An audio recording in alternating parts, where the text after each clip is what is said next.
comment lire un CV, comment créer votre shortlist de candidats et comment mener efficacement un entretien d'embauche. Alors le premier objectif pour vous, ça va être de gagner en productivité dans le tri des CV. Recruter est chronophage, ça prend un temps de dingue. Un recrutement réalisé par un professionnel du métier, donc par un expert, prend environ entre 6 à 8 semaines. Et ces délais tendent à s'allonger. Alors pourquoi? Parce que le rapport de force entre le recruteur et le candidat s'inverse, notamment du fait des nouvelles générations. Ben ouais, les jeunes sont plus exigeants. Ils sont plus exigeants parce qu'ils sont plus regardants sur l'entreprise dans laquelle ils ont envie d'évoluer, sur les valeurs que véhicule cette entreprise, sur la culture managériale au sein de l'entreprise, sur le secteur d'activité, sur l'autonomie qu'on leur donnera, sur les perspectives d'évolution. Bref, je pourrais énumérer plein d'exemples comme ça.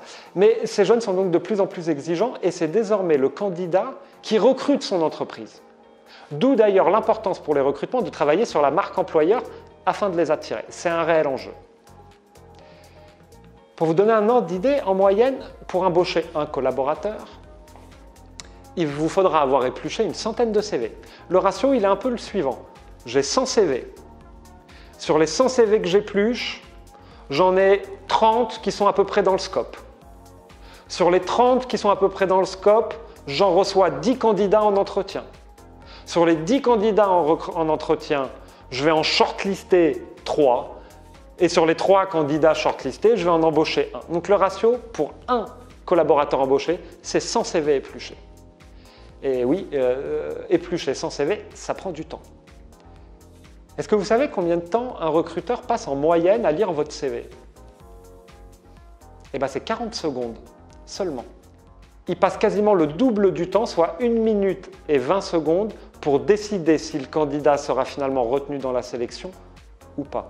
Donc l'enjeu pour vous demain, lorsque vous allez recruter, c'est effectivement de gagner en productivité dans le tri des CV et d'apprendre à décrypter, à lire un CV rapidement, tout en ayant une structure et une organisation personnelle qui sera facilitante. Quels sont les petits conseils pratiques que je peux vous donner pour gagner du temps dans la lecture de vos CV? Le premier conseil, c'est tout bête, mais c'est de faire 3 piles. Une pile non, pour les candidatures qui n'ont rien en commun avec ce que vous recherchez et que vous écarterez d'office. Une pile oui, pour celles qui, a priori, vous intéressent et vous conviennent. Et une pile ne se prononce pas, pour celles que vous laisserez en attente et sur lesquelles vous reviendrez un petit peu plus tard. Le deuxième conseil que je peux vous donner, c'est surtout de ne pas vous précipiter sur les premiers CV. Attendez d'en avoir reçu plusieurs pour vous faire une idée de la façon dont le marché répond.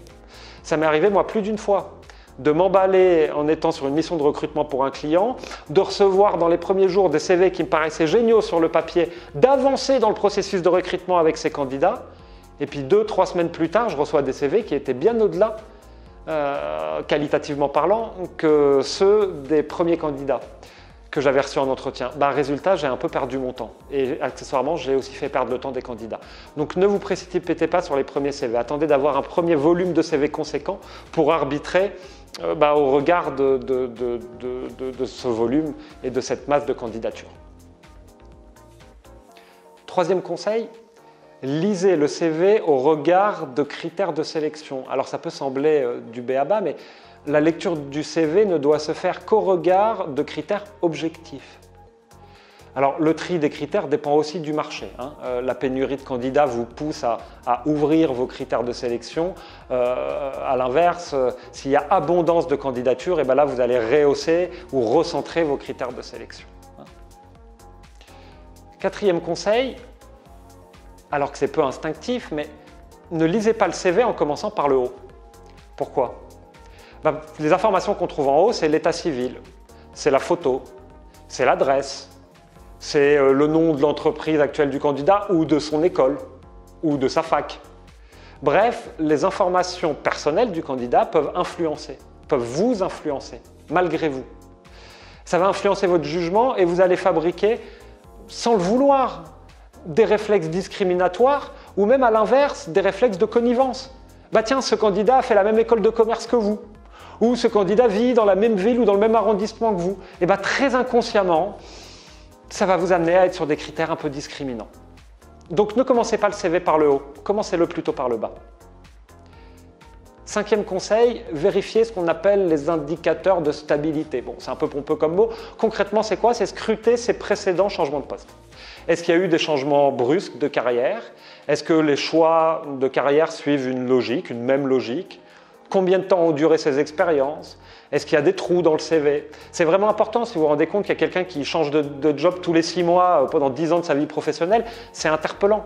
S'il y a quelqu'un qui, pendant 3 ans, n'a pas eu d'activité, c'est aussi interpellant. Alors la personne a peut-être ses bonnes raisons et ça ne doit pas être un élément non plus de discrimination, mais en tout cas, ça doit attirer votre attention. Et puis, dernier conseil, c'est d'aller tester les références. Prenez le temps de vérifier les informations sur les réseaux sociaux, par exemple, avant de contacter la personne. Voilà les quelques conseils que je peux vous donner.